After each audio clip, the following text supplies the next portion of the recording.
Depuis que Lucas avait disparu, le monde semblait s'être légèrement détourné de moi. Le silence dans notre loft suspendu au-dessus du lac me pesait d'une manière que je n'aurais jamais imaginée. Les grandes baies vitrées laissaient entrer la lumière pâle du matin, et je passais des heures à observer les reflets de l'eau, comme si le mouvement des vagues pouvait me raconter quelque chose sur lui, sur ce qu'il vivait là-bas, dans ce laboratoire isolé en montagne, plongé dans ses écrans et ses simulations. Titan, mon malamute imposant, s'approcha de moi, posant doucement sa tête sur mes genoux. À côté, Coco, mon petit épagnol vif, tournait en cercle autour de nos pieds, impatient de commencer notre promenade matinale. Je me levai lentement, encore engourdi par le sommeil et le poids de l'absence de Lucas. Les chiens, toujours sensibles à mes émotions, semblaient savoir qu'aujourd'hui, je me sentais particulièrement fragile. La maison, pourtant familière, prenait des allures étranges. Chaque coin, chaque objet semblait chargé d'une présence invisible. Je m'aventurai dans le salon, passant la main sur les meubles modernes, et je sentis une énergie particulière dans ce lieu. Le miroir ancien, que je n'avais jamais vraiment regardé, accroché derrière le rideau épais, capturait les rayons de soleil de façon étrange, projetant des éclats lumineux qui dansaient sur le parquet. Une envie irrésistible me poussa à m'en approcher. Les chiens, curieux, me suivirent, et leurs yeux brillaient de l'éclat de l'inattendu. Je commençai à remarquer des détails que je n'avais jamais vus, de petites inscriptions gravées dans le bois du cadre, des traces à peine visibles sur le verre, comme si quelqu'un avait tenté de raconter une histoire oubliée. Titan posa sa patte sur ma jambe, et je me penchai pour le caresser longuement. Coco s'asseyait à mes pieds, la tête relevée, comme pour observer attentivement mes gestes. Une chaleur inhabituelle monta en moi, une sensation de présence partagée, intense et rassurante. Chaque matin devenait un rituel. Nous marchions sur le balcon suspendu, et le vent glacé du lac s'infiltrait sous ma veste, tandis que Titan et Coco couraient et sautaient dans les feuilles mortes qui tapissaient le sol. Les instants étaient calmes et vivants à la fois, comme si l'isolement créait un univers parallèle dans lequel je pouvais sentir chaque respiration, chaque mouvement. Les journées passaient lentement, rythmées par la lumière changeante, les bruits du lac et les éclats d'énergie des chiens. Un soir, alors que le crépuscule tombait doucement, j'aperçus un mouvement derrière le rideau du miroir. En m'approchant, Titan et Coco se placèrent près de moi, formant une barrière protectrice mais aussi un cercle de complicité. Je découvris derrière ce rideau une petite pièce secrète, jusque-là cachée, que je n'avais jamais explorée. À l'intérieur, le mobilier ancien et poussiéreux semblait figé dans le temps. Et sur une étagère, un carnet relié de cuir attira mon attention. Je m'assis par terre avec Titan couché contre moi et Coco blotti près de mes jambes. En ouvrant le carnet, je découvris des lettres anciennes, écrites par une femme qui avait vécu dans cette maison, décrivant des moments de solitude et des rituels partagés avec ses chiens. À mesure que je lisais, je sentis une étrange intensité m'envahir, une proximité unique avec mes compagnons à quatre pattes. Je me penchai pour caresser longuement Titan, et Coco vint se frotter contre mon bras. Un instant de chaleur et de douceur pure s'installa, presque comme si nous partagions un secret silencieux, un moment suspendu dans le temps. La nuit tombait sur le lac, et je restais là, entouré de mes chiens, dans cette pièce oubliée, ressentant un mélange de solitude et de connexion profonde. Le monde extérieur semblait avoir disparu, laissant place à un univers où chaque geste, chaque regard, chaque souffle prenait une importance insoupçonnée.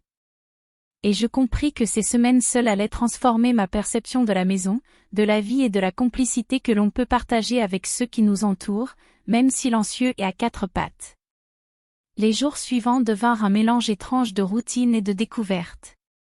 Chaque matin, je me levais avec Titan et Coco, et nous suivions nos petites habitudes, marcher sur le balcon, respirer l'air froid du lac, observer la brume qui glissait doucement sur l'eau comme un voile mystérieux. Mais cette tranquillité était trompeuse. Le carnet découvert dans la pièce secrète continuait de m'attirer. Chaque soir, après avoir nourri et câliné mes compagnons, je revenais à cette pièce, et chaque page tournée révélait des fragments de vie, des confidences, des rituels particuliers, des gestes de complicité qui semblaient transformer la solitude en quelque chose de presque sacré. Un soir, alors que la lumière du crépuscule s'éteignait doucement et que la maison était enveloppée d'un silence profond, j'entendis un léger grincement derrière la bibliothèque pivotante. Les chiens se figèrent, les oreilles dressées, et un frisson me parcourut l'échine. Je me levai lentement, Titan me suivant à quelques pas, Coco trottinant devant comme un éclaireur. Le grincement se transforma en un bruit plus net, comme si quelque chose bougeait derrière les murs de la pièce. Je retins ma respiration et posai ma main sur le cadre ancien du miroir. En poussant légèrement, la bibliothèque pivota sur elle-même, révélant un passage étroit, presque imperceptible. Le carnet que je tenais tombait de mes mains, et Titan posa sa tête contre mon épaule, tandis que Coco s'assit à mes pieds, comme pour m'encourager à avancer. Je n'avais jamais exploré cette partie de la maison, l'atmosphère était lourde, mystérieuse, et pourtant étrangement captivante. Chaque pas résonnait sur le parquet ancien, et je sentais le lien invisible qui nous unissait, moi et mes chiens, comme si nous formions une petite unité prête à affronter l'inconnu. Le passage débouchait sur une pièce encore plus secrète, petite et obscure, où l'air avait cette odeur particulière de vieux bois et de temps figé. Je déposai le carnet sur une étagère poussiéreuse et m'assis par terre, entouré de Titan et Coco. Je caressais longuement Titan, sa chaleur imposante contre mon corps, tandis que Coco se blottissait entre mes jambes. Un moment de calme et d'intimité profonde s'installa, presque irréel. Nos respirations se mélangeaient à l'ombre et au silence de la pièce, et pendant une fraction de seconde, je ressentis une proximité et une connexion indescriptibles, un lien subtil mais intense, qui me fit oublier l'absence de Lucas et la réalité du monde extérieur. Puis, je découvris un petit coffret caché sous une vieille trappe. En l'ouvrant, je trouvai des lettres scellées, écrites dans une écriture délicate, semblant appartenir à une femme qui avait vécu ici longtemps auparavant. Chaque lettre décrivait des moments où elle partageait sa solitude avec ses animaux, explorant la maison, découvrant des passages secrets, se perdant dans des instants de complicité et de jeu avec eux. En lisant, je compris que je vivais, sans m'en rendre compte, une expérience similaire, une immersion dans un monde parallèle où le temps semblait s'étirer et où chaque geste, chaque caresse, chaque regard comptait. Ce soir-là, alors que je refermais le coffret et que les chiens s'installaient près de moi pour dormir, je ressentis quelque chose de nouveau, un sentiment d'aventure, de secret, et une complicité renforcée avec Titan et Coco. La maison n'était plus simplement un lieu de solitude, elle était devenue un terrain d'exploration, un sanctuaire où chaque détail, chaque ombre, chaque reflet dans le miroir pouvait révéler des secrets inattendus. Et dans ce calme étrange, lorsque je me levai pour aller fermer les volets, Titan se colla à moi, et Coco passa sous mon bras pour se faufiler contre moi. Je me penchai pour les caresser, et dans cet instant, je ressentis une proximité si forte que tout le reste disparut, la maison, la tempête silencieuse dehors, l'absence de Lucas, il ne restait que nous trois, unis dans un moment suspendu, intense et irréel, un lien qui marquait un tournant dans ma solitude et ma perception de la maison. Les jours passèrent et, peu à peu, je m'étais habitué à cette vie étrange, rythmée par la lumière changeante du lac, les tempêtes de montagne et la présence constante de Titan et Coco. Chaque coin du loft semblait receler un secret, chaque reflet dans le miroir une vision fugace d'un autre temps. J'avais appris à lire les indices, à écouter les mouvements des chiens, à interpréter les sons de la maison comme des messages silencieux. Une nuit, alors que le vent s'engouffrait dans les interstices des fenêtres, Titan et Coco se levèrent brusquement, leur agitation inhabituelle m'alertant. Je les suivis jusqu'au miroir, et cette fois, ce n'était pas un reflet, mais une ombre fugace qui traversait la pièce derrière nous. Mon cœur battait la chamade. Sans réfléchir, je me penchai pour caresser Titan, le serrant contre moi, tandis que Coco se faufilait entre mes jambes, comme pour me protéger. La tension était palpable, mais étrange et fascinante à la fois.